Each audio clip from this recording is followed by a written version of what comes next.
At 6:44 p.m. on May 22, 2010, a National Weather Service radar operator in Aberdeen, South Dakota, scanned the display and stopped. A thunderstorm cell near the town of Bowdle had developed a classic hook echo, a signature of strong low-level rotation. The storm was moving northeast at about 35 miles per hour. The operator issued a tornado warning at 6:45 p.m. The warning covered parts of Edmunds and McPherson counties. It stated that a severe thunderstorm capable of producing a tornado was approaching Bowdle. Spotter activation was requested. 1 minute later, at 6:46 p.m., the first report came in. A storm spotter located on Highway 12, roughly 3 miles southwest of Bowdle, saw a funnel cloud descending from the base of the storm. The funnel was thin but well-defined. It touched down at 6:47 p.m. At touchdown, the tornado was narrow, about 100 yards wide. It moved across open farmland, churning up topsoil and light debris.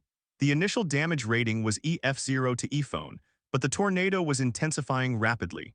By 6:50 p.m., the hook echo on radar tightened, the velocity couplet sharpened. The National Weather Service office in Aberdeen issued a severe weather statement at 6:51 p.m., upgrading the threat. The tornado was now 2 miles south of Bowdle and heading straight for the town. At 6:53 p.m., the tornado reached the southern edge of Bowdle. It had widened to more than half a mile. The color on radar shifted to deep red, indicating debris being lofted into the air. Winds were estimated at 130 miles per hour and EF3. Homes and farmsteads along 124th Street began to disintegrate. Trees were uprooted. Vehicles were tossed into fields. Power lines snapped. Inside the town, residents had roughly 3 minutes of warning. Many heard tornado sirens. A few saw the wall cloud to the southwest. Some took shelter in basements and interior rooms. Others, caught off guard, scrambled. The tornado entered Bowdle proper at 6:55 p.m. It struck a line of homes on the west side of Main Street. Roofs were lifted off. Exterior walls collapsed. A grain elevator near the railroad tracks was hit. The metal siding peeled away. One resident later described the sound as a freight train, but louder, lower, and constant. At 6:57 p.m., the tornado crossed Highway 12 near the center of town. It destroyed the Bowdle Fire Hall, a single-story building that had been the town's emergency operations center. The roof was thrown into a field 300 yards away. The fire trucks inside were damaged. The structure was reduced to rubble. Firefighters who were inside the hall at the time barely escaped. They took cover in a back room as the roof was torn away. By 6:59 p.m., the tornado was exiting Bowdle to the northeast. It continued across open country, now at its maximum intensity. Radar indicated a debris ball several miles wide. A damage survey later classified the tornado as a high-end EF4 with winds estimated at 170 miles per hour. The path width reached 1 mile. The total path length was 30 miles, ending about 10 miles northeast of Bowdle near the town of Seneca. At 7:12 p.m., the tornado began to weaken. The hook echo on radar started to wrap around the mesocyclone, choking off the inflow. The debris ball dispersed. By 7:15 p.m., the tornado had lifted. The storm continued northeast, producing smaller tornadoes in Nebraska and Minnesota through the night, but Bowdle's encounter was over. What happened that evening? The tornado of May 22, 2010 was not an isolated fluke. It was part of a broader severe weather outbreak across the northern plains. That afternoon, a strong low-pressure system over eastern Montana combined with warm, moist air from the Gulf of Mexico and a dry line to create conditions favorable for supercell thunderstorms. The atmosphere was highly unstable. Wind shear was extreme, with low-level direction changes and strong speed shear aloft. The result was a long-lived, rotating updraft that produced a single violent tornado. The National Weather Service had been monitoring the system since early morning. By 2 p.m., a moderate risk of severe storms was posted for much of central and eastern South Dakota. Tornado watches were issued by early afternoon. The first severe thunderstorm warnings went out before 4 p.m. The radar operator at Aberdeen had been watching the Bowdle cell since it developed around 5:30 p.m. when the hook echo appeared. The warning went out within 2 minutes. The lead time was approximately 8 minutes from warning issuance to tornado touchdown and roughly 12 minutes from warning to the tornado entering town. That is considered above average for a tornado warning, yet the destruction was severe. 4 people were injured, all with non-life-threatening injuries. No one died. How could that be? The answer lies in the combination of warning systems, community preparedness, and luck. Bowdle is a small town with a population of about 500 people. It lies in a region where tornadoes are common, part of the so-called Tornado Alley extending into the northern plains. Storm spotters were active. The local emergency manager had coordinated with the National Weather Service for years. Sirens were tested regularly. Many homes had basements. When the warning came, most residents knew what to do, but the system was not perfect. The fire hall, which served as the emergency operations center, was destroyed while firefighters were inside. Fortunately, they were in a reinforced back room that did not collapse. Had the tornado been slightly wider or the timing different, the outcome could have been worse. The town's entire communication infrastructure took a hit. The fire trucks were damaged but not destroyed. Amateur radio operators stepped in to relay reports. The mutual aid system activated quickly. Within an hour, emergency responders from surrounding counties were on scene. Investigators from the National Weather Service and the Storm Prediction Center conducted a damage survey the following day.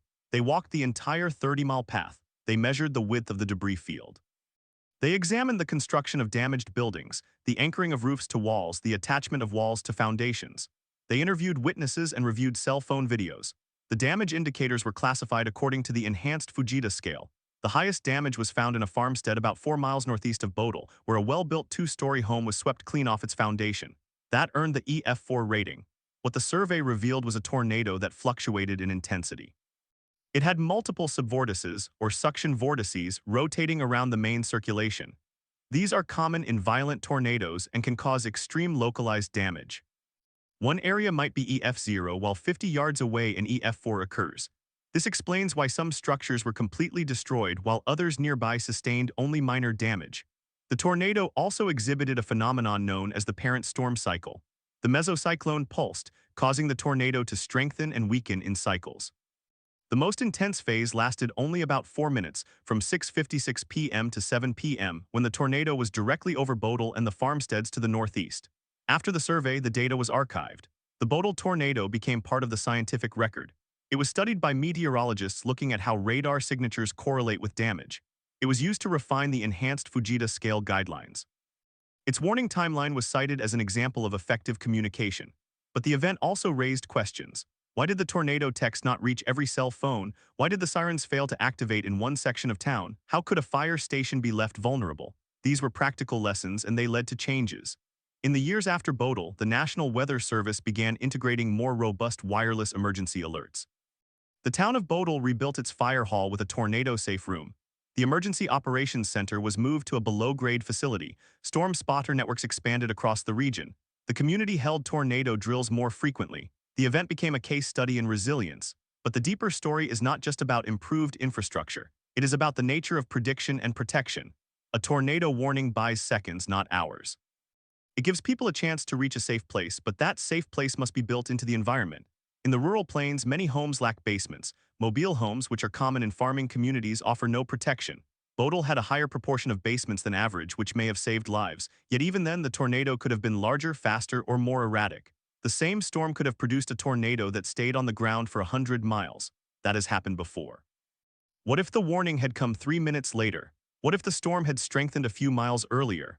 What if the fire station had been occupied by the entire rescue team? The boundary between tragedy and survival is thin. That is what makes the Bowdle tornado a story worth revisiting. It is not a story about failure. It is a story about a system that worked barely and the gaps that remain. Now, more than a decade later, the Bowdle tornado is remembered by those who lived through it. Children who sheltered in schools are now adults. The fields have been replanted. New homes have been built. The scars on the landscape are gone, except for the occasional twisted tree or the faint outline of a foundation that once held a barn. The official record states that the tornado was an EF4 with 170-mile-per-hour winds. But the human record is harder to quantify. It is measured in the stories of families who huddled together, of firefighters who escaped collapse, and of the dispatcher who stayed on the radio as the roof came down. The National Weather Service later published a service assessment of the event.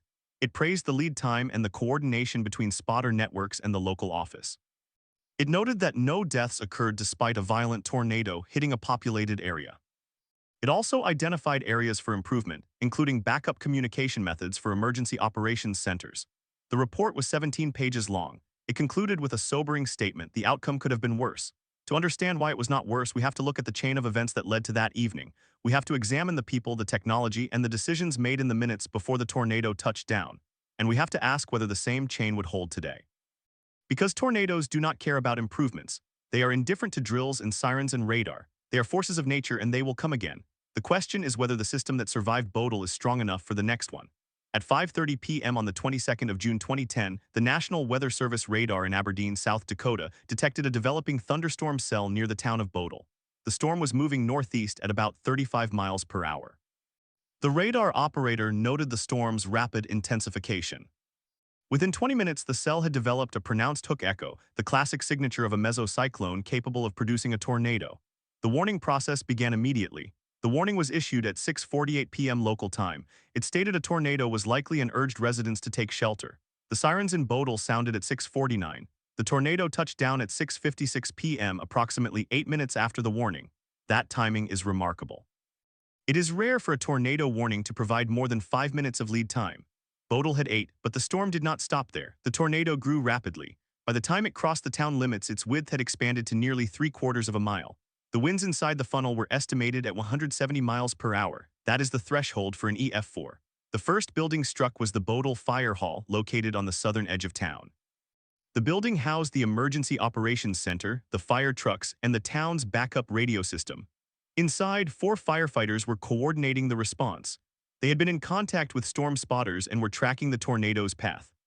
When the sirens went off, they moved to the reinforced back room.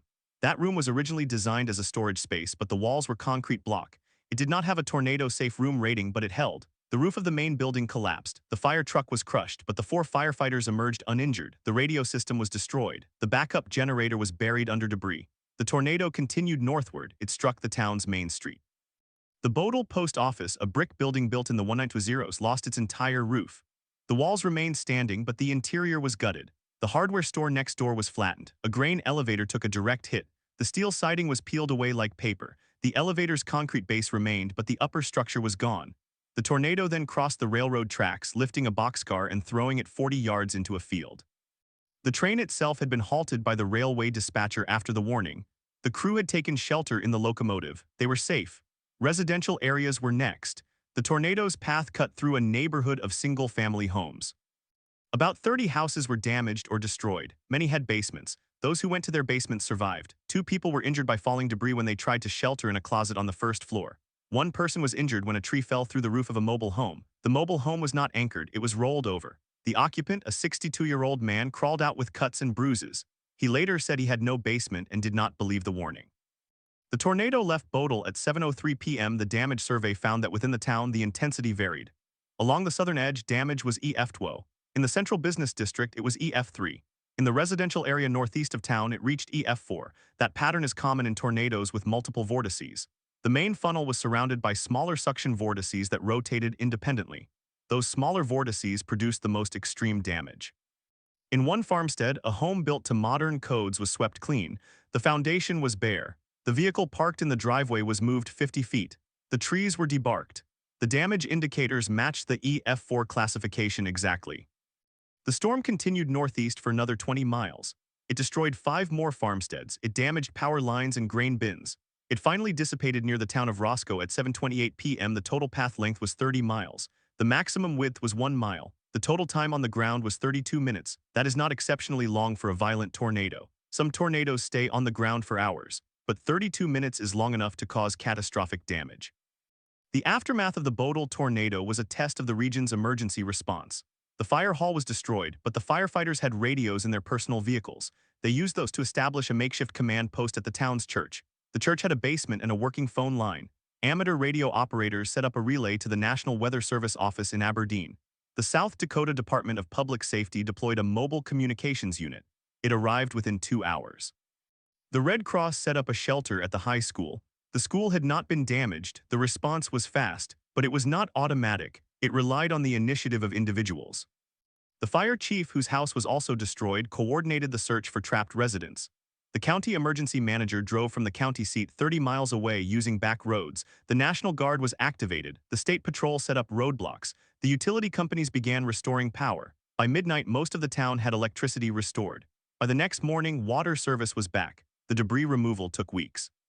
The National Weather Service assessment published later that year identified strengths and weaknesses. The lead time was excellent. The spotter network was well trained. The warning was clear. But the assessment also noted that the sirens did not cover the entire town. One siren location was downwind of the tornado. The sound did not carry. Some residents reported not hearing the sirens. Others said they heard them but did not recognize them as a tornado warning because they had never heard them tested. The assessment recommended redundant siren coverage and more frequent public education.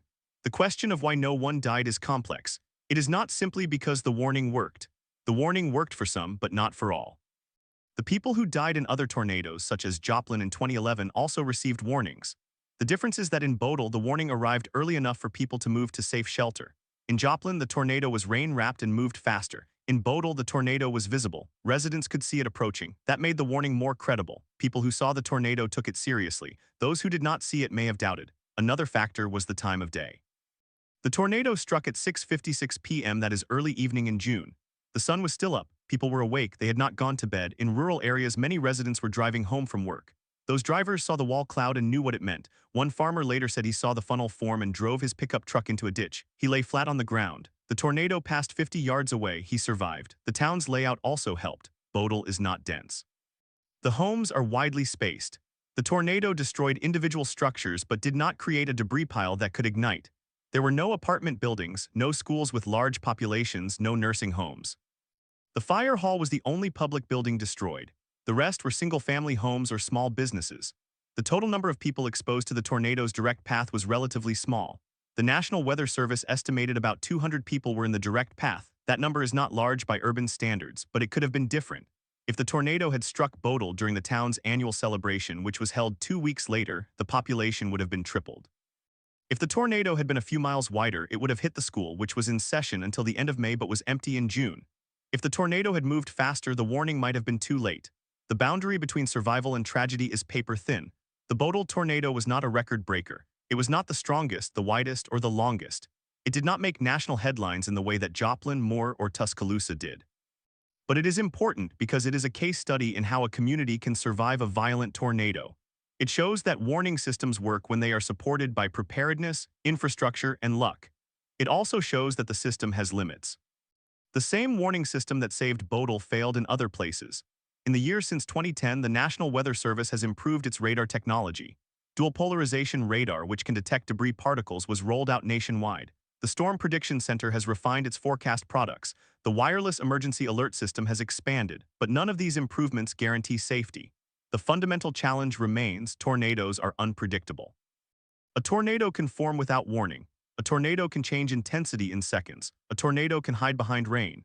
The question that ends the assessment is still unanswered. Is the system strong enough for the next one? The answer depends on the next one. If the next one is a violent tornado hitting a major city at night, the system may not be strong enough.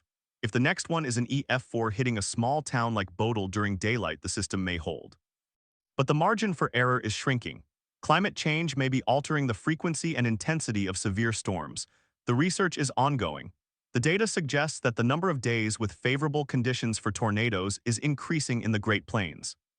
The season is shifting. The geographic range is expanding. The Bowdle tornado is now a footnote in the history of American severe weather. But for the people who lived through it, it is not a footnote. It is a date they remember. It is the sound of a siren that never came, or the shape of a cloud that looked like a fist. It is the memory of a neighbor who lost everything, or the firefighter who rebuilt the station. It is the knowledge that the next storm is coming. The National Weather Service meteorologist who issued the warning for Bowdle retired a few years later. He said in an interview that he still thinks about that day. He said he remembers the silence after the tornado passed. He remembers the relief when no deaths were reported. He also remembers the uncertainty. He said that when he saw the hook echo on the radar, he knew it was a strong tornado, but he did not know if the warning was heard. He did not know if people believed it. He did not know if the wall of a basement would hold. He only knew that his job was to push the button and hope. Hope is not a strategy, but in the case of Bowdle, it was enough. The tornado came. The town survived. The system worked just barely, and the lessons from that day continue to shape how we prepare for the next one. The story of Bowdle is not just about a tornado. It is about the gap between prediction and protection. It is about the people who fill that gap with action. It is about the question that remains. At 6:23 p.m. on the 22nd of June 2010, a storm spotter in western South Dakota reported a rapidly rotating wall cloud. The spotter was a farmer who had been watching the sky for 30 years. He knew the difference between a rotating storm and a non-rotating storm. This was rotating. He radioed the National Weather Service office in Aberdeen. The meteorologist on duty logged the report. The storm was still 40 miles west of Bowdle. The warning had not yet been issued. At 6:31 p.m., the same spotter reported a funnel cloud. The funnel was narrow and barely visible against the dark gray sky. It touched down a few seconds later. The first damage occurred in an open field. No structures were hit. The tornado was rated EF0 at that moment. It was moving east-northeast at 35 miles per hour. The National Weather Service issued a tornado warning for the area at 6:34 p.m. The warning covered north-central South Dakota from the town of Ipswich to the town of Bowdle.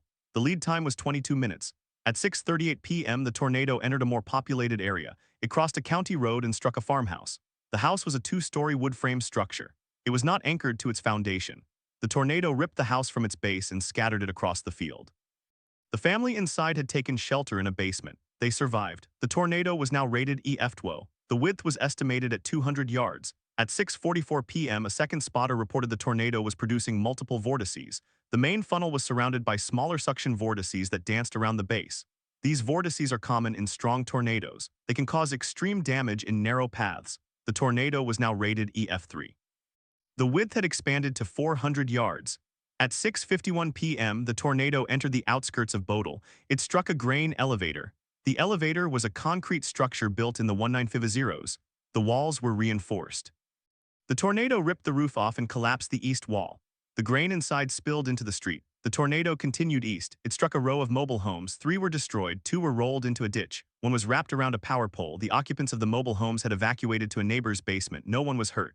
At 6:56 p.m., the tornado reached the center of Bowdle. It hit the fire hall first. The fire hall was a steel frame building with a concrete floor.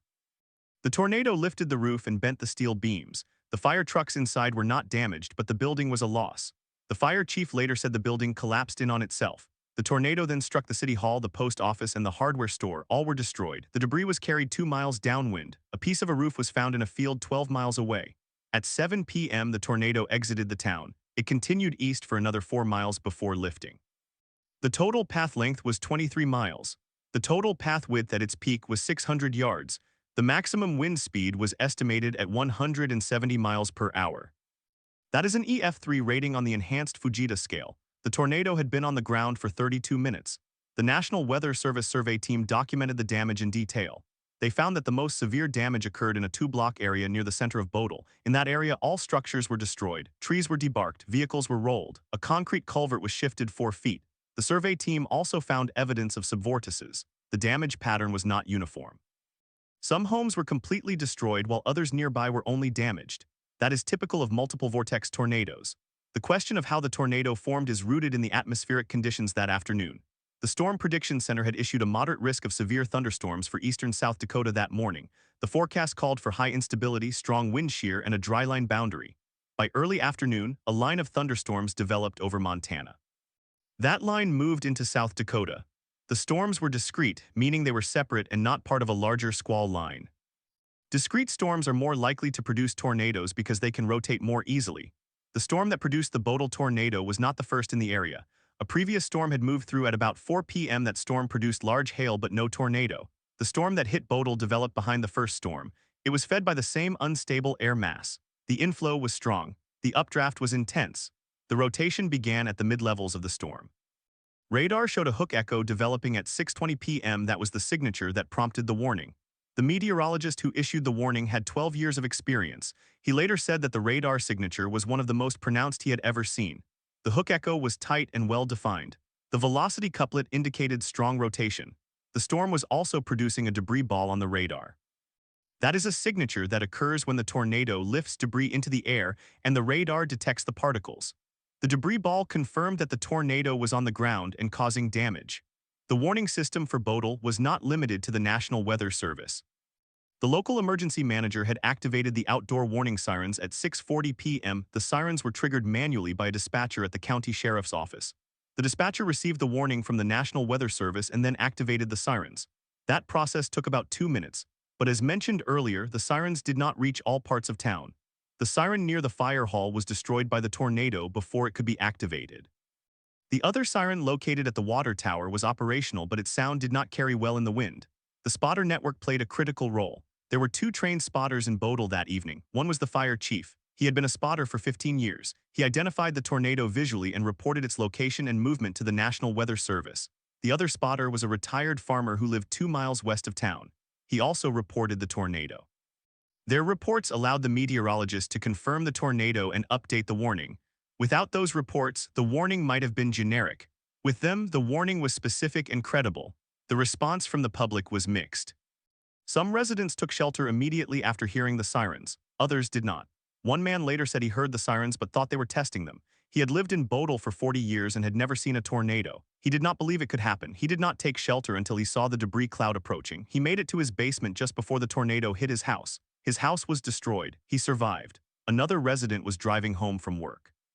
She saw the wall cloud and pulled over. She turned on the radio and heard the warning. She drove to her sister's house 3 miles away. Her own house was destroyed. She later said she did not even stop to check on her house because she knew it was gone. She went straight to the church to help with the rescue effort. The rescue effort itself was chaotic but effective. The fire hall was destroyed, but the firefighters used their personal vehicles as command posts.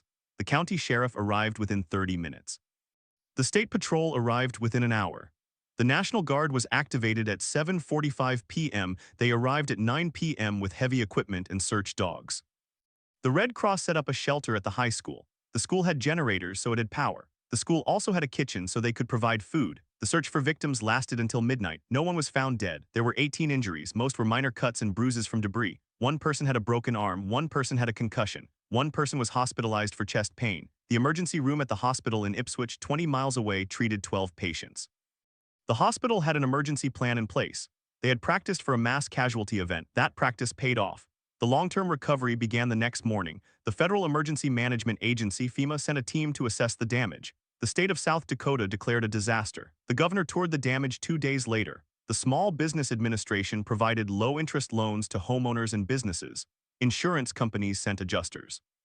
The total insured losses were estimated at $50 million. That is a large number for a small town, but it is small compared to other disasters. The rebuilding process took 2 years.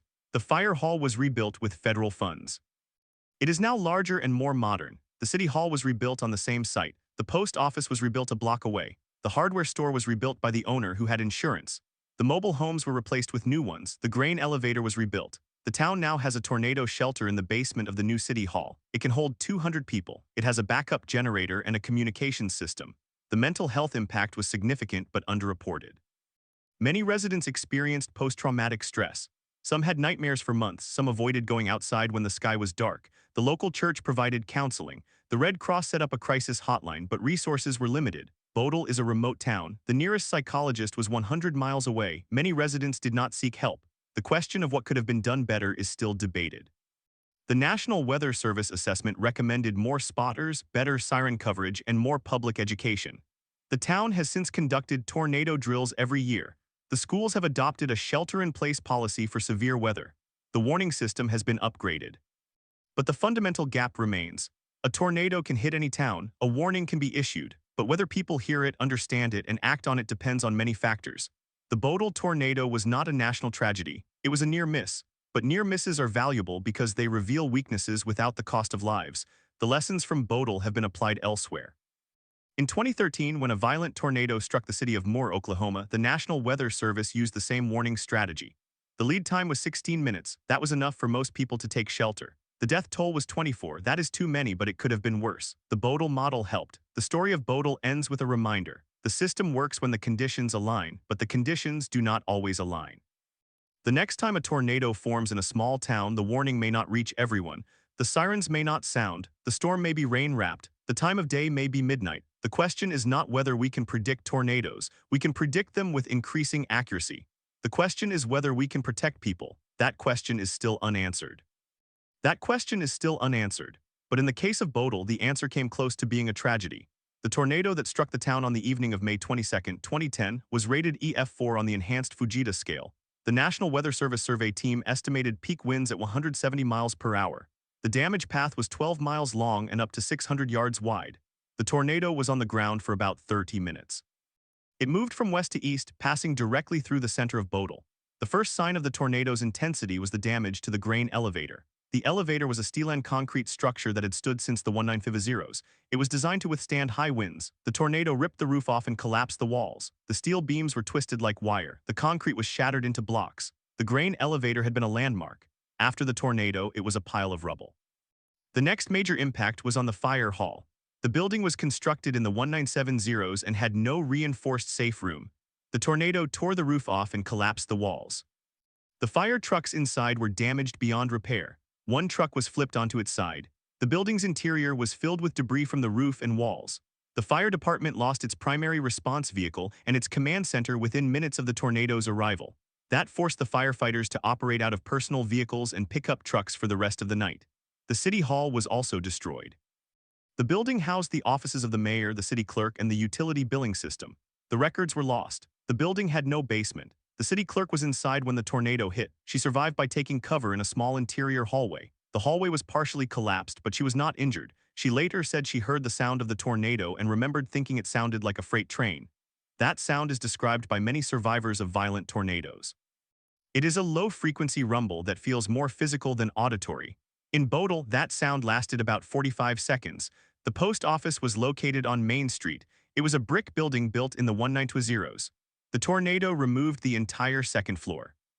The first floor was left but was structurally compromised. The mail was scattered across several blocks. Postal workers spent days collecting letters and packages from fields and yards. Some of the mail was found miles away. The post office was closed for 6 months. Temporary mail service was set up in a trailer. The hardware store was a family-owned business that had operated for 4 generations. The owners lived above the store. They were inside when the tornado hit. They took shelter in a small closet in the center of the building. The closet was under a staircase. That saved their lives. The store was destroyed. The inventory was scattered across several acres. The building had to be demolished. The family rebuilt the store the following year. It reopened on the same lot with a reinforced safe room. The mobile home park was the most vulnerable area. Mobile homes offer little protection against tornadoes. The park had 12 units, 7 were destroyed. 2 were blown off their foundations and rolled into a ditch. The other 5 were damaged but still standing. The residents had no basement and no community shelter. They took shelter in a nearby church which had a basement. That church was not hit directly, but it sustained roof damage. The residents who did not reach the church took shelter in bathtubs and closets. No one was killed, but 3 people were injured by flying debris. The school complex was spared. The tornado passed about half a mile south of the school. The school had a reinforced gymnasium that could serve as a shelter. It was used that night as a gathering point for displaced families. The school had a backup generator that provided power for lights, refrigeration, and communications. The school kitchen was used to prepare meals for rescue workers and survivors. The school also had a computer lab that was used to track relief supplies. The school became a hub of the response effort. The town's water system was damaged. The tornado knocked out power at the water treatment plant. The backup generator failed to start. The water tower was not damaged, but the pumps were not running. The town lost water pressure. That meant no water for firefighting, drinking, or sanitation. The fire department used tanker trucks from nearby towns. The state brought in water trailers. The water system was restored within 12 hours after emergency generators were brought in from the National Guard. The power grid was also heavily damaged. The tornado snapped wooden power poles and ripped transformers off their mounts. The utility company reported that 20 miles of power lines were down. The entire town was without electricity for 3 days. Some rural areas were without power for a week. The lack of power complicated the relief effort. Rescue workers had to use flashlights and generators. The hospital in Ipswich had backup power, but the clinic in Bowdle did not. The clinic was closed for a week. The communications systems failed. The cell phone tower in Bowdle was knocked down. That meant no cell service for the first 24 hours. Landline phones were also down because the telephone lines were mixed with the power lines. The only working communication was through ham radio operators. The local ham radio club set up a station at the school. They relayed messages between the town and the outside world. The National Weather Service used ham operators to get damage reports. That was the same system used before the internet age. In 2010, it still saved lives. The response from the state government was coordinated by the South Dakota Department of Public Safety. They activated the Emergency Operations Center in Pierre at 7 p.m. They dispatched a mobile command unit to Bowdle. That unit arrived at 9:30 p.m. It was equipped with satellite phones, computers, and mapping technology. The state established a joint information center to handle media inquiries. The national media did not arrive until the next morning. Most coverage was local or regional. The Bowdle tornado did not become a national story. The federal response came through FEMA, but FEMA's role was limited. The tornado did not meet the threshold for a major disaster declaration because the damage was not widespread enough. The state applied for a disaster declaration for the county. That was approved. That made Bowdle eligible for federal assistance, but only for infrastructure repair, not for individual assistance. Homeowners had to rely on insurance and small business administration loans. Many residents did not have insurance. Some had insurance, but only policies that covered wind damage, not flood damage. The rain that fell after the tornado caused additional damage to exposed homes. The long-term recovery took years. The town rebuilt with federal and state grants. The fire hall was rebuilt with a safe room that could hold the entire fire department fleet. The city hall was rebuilt with a basement tornado shelter that could hold 200 people. The post office was rebuilt with a reinforced roof. The hardware store was rebuilt with a concrete safe room. The mobile home park was not rebuilt. The residents were relocated to other parts of town. The land was turned into a park. The mental health impact persisted. A study conducted by the University of South Dakota interviewed 60 survivors 1 year after the tornado. The study found that 30% of them met criteria for post-traumatic stress disorder. Most had not sought treatment. The nearest mental health services were in Aberdeen, 60 miles away. The study recommended more mobile crisis teams for rural areas. That recommendation has not been fully implemented. The broader question of why some towns survive tornadoes and others do not came into focus. Bowdle survived because the warning was timed well, the spotter network was active, and the tornado was visible. The damage was catastrophic, but the death toll was 0. That is a rare outcome for an EF4 tornado. Statistically, EF4 tornadoes kill an average of 4 people per event. The lack of fatalities in Bowdle was extraordinary, but it was also partly luck. The tornado hit the commercial district, not the residential areas. The homes that were destroyed were mostly in the western part of town, where the density was lower. The tornado hit at 6:40 p.m. when people were awake and alert. If it had hit at 2 a.m., the death toll could have been higher. If the sirens had failed completely, the death toll could have been higher. If the tornado had been rain-wrapped, the death toll could have been higher. The Bowdle tornado is studied today in meteorology programs and emergency management courses. It is an example of how a small town with limited resources can survive a violent tornado. It is also an example of how much depends on small variables.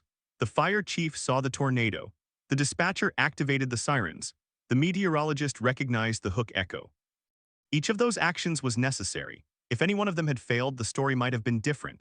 The tornado also raised questions about the reliability of outdoor warning sirens. Sirens are designed to be heard outdoors, but many people are indoors during a tornado. Sirens do not penetrate walls well, especially in storms with high wind. The emergency alert system can broadcast warnings through radio and television, but many people do not have those devices turned on.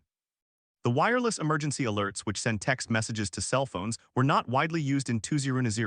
Today they are standard, but in rural areas cell coverage is still patchy. The National Weather Service after Bowdle emphasized the importance of multiple warning methods. The agency promoted the use of NOAA weather radios, which can wake people up at night. The agency also encouraged the use of social media for warnings.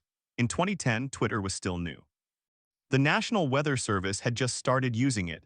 The Bowdle tornado was one of the first events where the service used Twitter to relay warnings. That experiment worked. The tweets were shared hundreds of times. They were picked up by local news outlets. The town's residents who were online saw them. The lessons from Bowdle were also applied to the tornado outbreak of 2011 in the southeastern United States. That outbreak killed more than 300 people, but the warning lead times were similar to Bowdle. The problem in the southeast was that many of the tornadoes were rain-wrapped and occurred at night. The warnings were issued, but people could not see the tornadoes and did not take shelter. The Bowdle tornado was visible and occurred in daylight. That is a condition that cannot be guaranteed. The Bowdle tornado is now part of the town's identity. Every year on May 22nd, the town holds a memorial service. The service includes a reading of the names of the businesses and homes that were destroyed. It includes a moment of silence for the 18 people who were injured. It includes a speech from the emergency manager. The service ends with a reminder to be prepared. The school holds a tornado drill on that day. The town updates its emergency plan. The question that remains is about the future. As the climate warms, the frequency of violent tornadoes may increase in the northern plains. The conditions that produce the Bowdle tornado may become more common. The town's rebuilt infrastructure is stronger. The warning system is better, but the population is older, the town is smaller, fewer people are available to serve as spotters. The volunteer fire department has fewer members. The emergency management office is operated by a single person. The margin of safety is thin. Bowdle survived once. The question is whether it can survive again. That question is not specific to Bowdle. It applies to every rural town in Tornado Alley. The warning systems work when the conditions are right, but the conditions are not always right. The Bowdle tornado was a near miss. Near misses teach us what works, but they also teach us that luck is not a plan. The plan must be built on redundancy, education, and community. Bowdle had all three in 2010. The next town may not. And so the story of the Bowdle tornado ends not with a conclusion, but with a caution. The tornado was a force of nature. The response was a triumph of human organization. The recovery was a testament to resilience. But the underlying vulnerabilities remain. The next tornado will test them, and the only question is whether we have learned enough to pass that test. Yet the story of Bowdle does not end with the recovery. The tornado left behind a legacy of data that researchers continue to analyze. In the weeks after the storm, a team from the National Weather Service and the Wind Science and Engineering Research Center at Texas Tech University conducted a detailed damage survey. They walked every mile of the damage path, measuring debris distributions, documenting structural failures, and taking photographs. Their report, published in November 2010, became a reference document for engineers and meteorologists. The survey revealed that the Bowdle tornado produced wind speeds of at least 170 miles per hour in the strongest damage zone. But it also showed that the rating might have been higher if the tornado had struck more structures. In open farmland, the tornado had little to damage. The damage indicators used in the enhanced Fujita scale rely on the type of structure affected. Without sturdy buildings in the core of the tornado, the official rating can underestimate the true intensity. Some meteorologists argued that Bowdle could have been an EF5 if it had hit a densely built area. That uncertainty still fuels debate. What the survey did confirm was the tornado's unusually long track and its rapid intensification. The tornado went from a brief touchdown to a violent wedge in less than 3 minutes. That rate of strengthening is rare. Most tornadoes take longer to reach peak intensity. Bowdle's rapid intensification was linked to the extreme instability of the atmosphere that afternoon. The same supercell produced multiple tornadoes before and after the Bowdle event. The parent storm tracked for more than 300 miles, generating hail up to baseball size and wind gusts above 90 miles per hour. The Bowdle tornado also became a case study for the relationship between tornadoes and land use. The damage path crossed agricultural fields, a small town, and then open prairie. Researchers at South Dakota State University studied how the tornado affected soil erosion. They found that the tornado scoured fields down to the clay layer in some areas. Topsoil was carried away and deposited in piles along fence lines. Farmers lost not only their crops but also the nutrient-rich soil needed for future planting. Recovery for agriculture took multiple seasons. The economic toll on the region extended beyond the immediate destruction. The town of Bowdle lost its tax base. The hardware store, the grocery store, the post office, and several other businesses were destroyed. Some never reopened. The hardware store owner decided not to rebuild. The owner said the insurance payout was not enough to cover the cost of a new building that met modern building codes. The grocery store rebuilt but struggled to attract customers who had already started driving to Aberdeen for shopping. The town's population, which had been declining slowly for decades, dropped by nearly 10% in the 2 years after the tornado. The school district faced a different challenge. The elementary school was damaged but repairable. The high school was not. The district had to decide whether to rebuild in Bowdle or consolidate with a neighboring district. The community fought to keep the school in town. They raised money through bake sales, raffles, and a community foundation. The state provided a low-interest loan. The new school building opened in 2003. It included a safe room designed to withstand an EF5 tornado. That safe room can hold the entire student body and staff, plus 200 community members. It is used as a gymnasium on normal days and a shelter during warnings. The safe room in the school became a model for other rural towns. After Bowdle, the Federal Emergency Management Agency increased funding for safe rooms in communities with limited shelter options. The agency's hazard mitigation grant program expanded to cover up to 75% of the cost. Several towns in South Dakota and surrounding states applied for grants, but the application process is complex, and small towns often lack the grant-writing expertise to secure funding. Bowdle succeeded because the emergency manager had prior experience with federal grants. The National Weather Service also used Bowdle to refine its warning system. One of the lessons was that tornado warnings need to be more specific about the threat. In 2010, the standard warning included a polygon showing the expected path and a generic statement to take shelter. After Bowdle, the service began experimenting with impact-based warnings that included bullet points about the expected damage level, the likelihood of debris, and the recommended actions. That became the basis for the current impact-based warning system used across the United States. The wireless emergency alert system was also improved after Bowdle. In 2010, the system was still in development. The first nationwide test of the wireless emergency alerts did not occur until 2010, but Bowdle showed that cell phone alerts could reach people who were not listening to radio or watching television. The town's residents who received text alerts from the National Weather Service took shelter faster than those who heard only the sirens. That finding influenced the decision to make tornado warnings part of the default settings on all smartphones. Despite these improvements, the challenge of warning rural areas remains. Cell towers can be damaged by the same storm that produces the tornado. In Bowdle, the cell tower did not fail, but in other tornadoes, towers have been knocked down.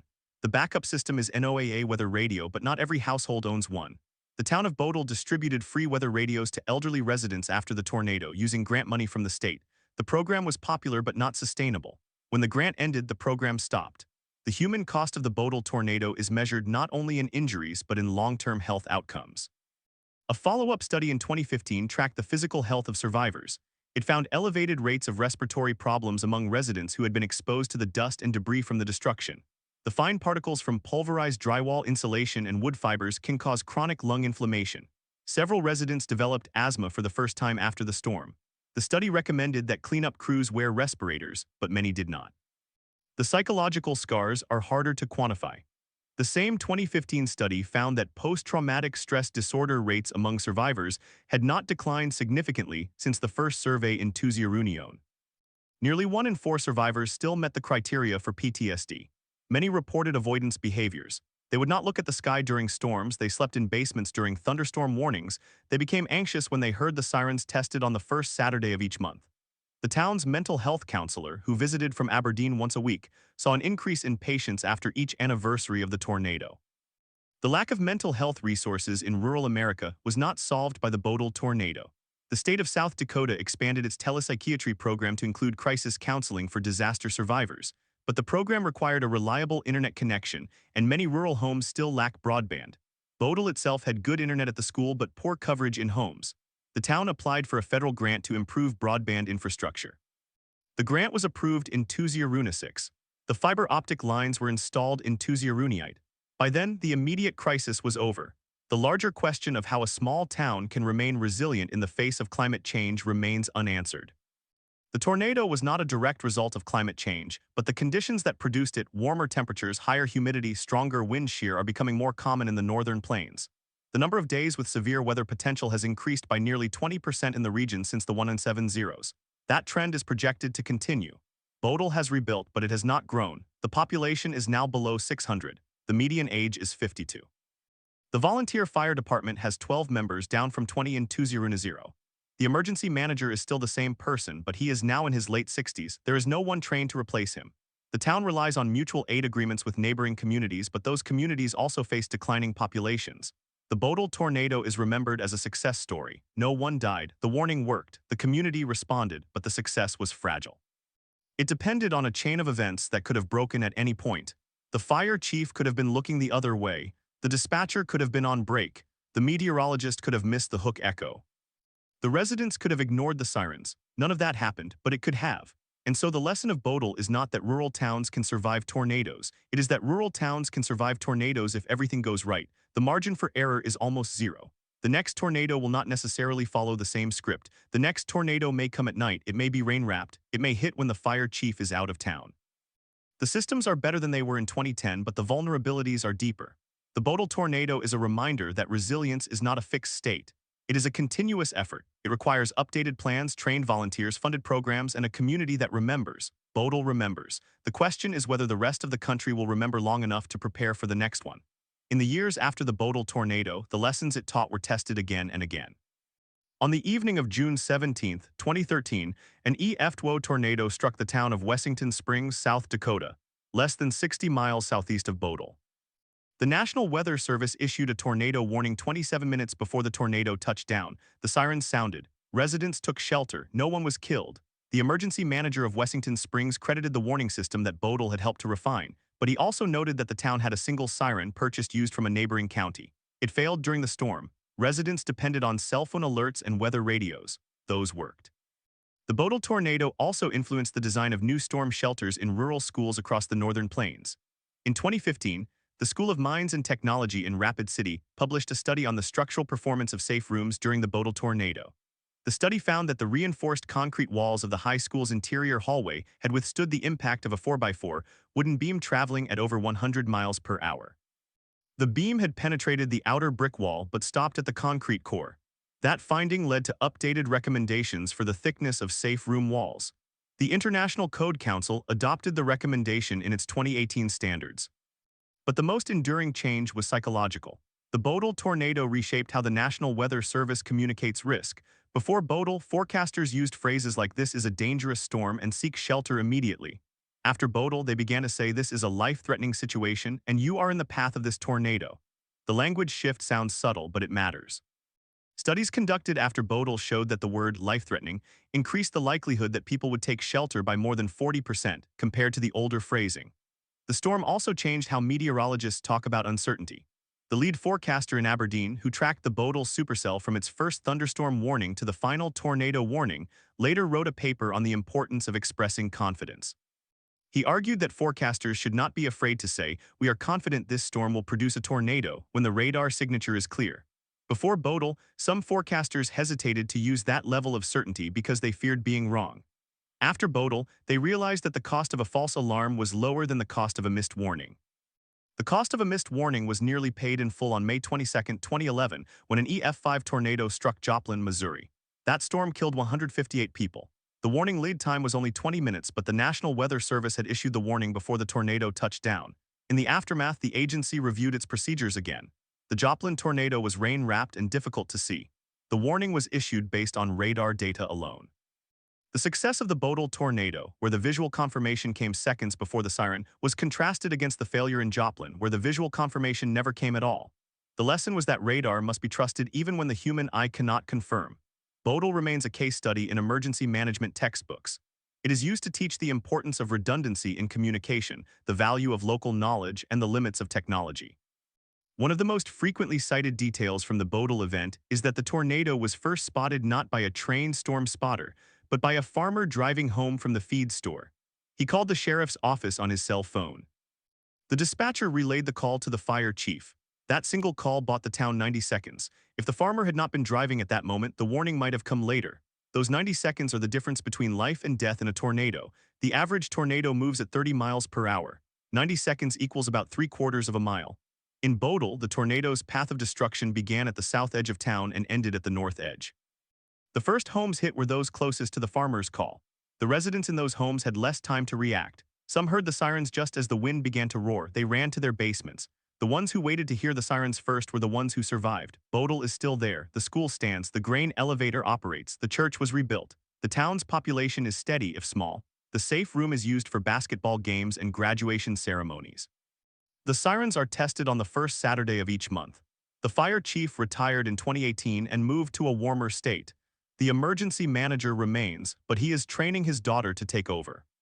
She attends the State Emergency Management Conference every year. She knows the story of Bowdle by heart.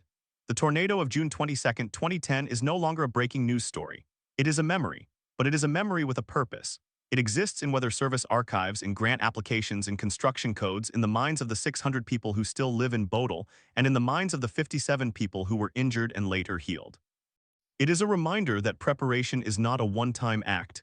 It is a habit, and habits must be practiced every season, every year until the next storm comes.